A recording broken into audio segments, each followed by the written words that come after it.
Why should the United States and international community help the humanitarian crisis in Myanmar?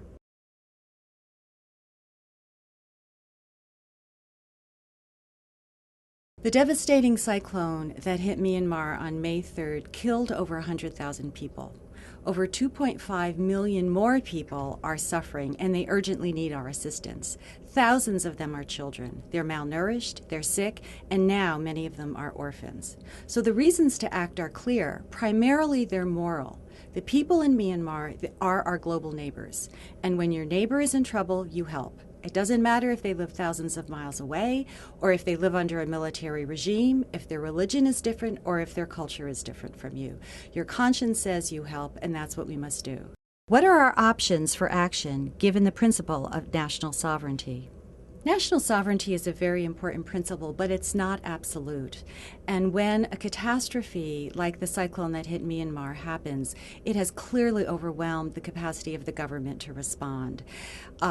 International help and humanitarian aid is waiting to go into the country. Unfortunately, a few days ago, the government said that they would allow foreign aid in, and some of it has started to trickle in the form of relief supplies and some relief workers. It is just a fraction of what is needed, coordinated by the UN, by the Association of Southeastern Nations. The world community wants to help, and it is really unconscionable for them to be prevented from doing so, all the more so because again, 2.5 million people are at risk of dying, and it is imperative that we prevent this second wave of death, and we can do so. Does the United States have anything to gain from humanitarian intervention in Myanmar? We absolutely do have a lot to gain from humanitarian intervention in Myanmar. And as I said before, there are both moral and practical gains. And it's important to say that the two go hand in hand. They're not opposed to each other at all. The practical gains are many.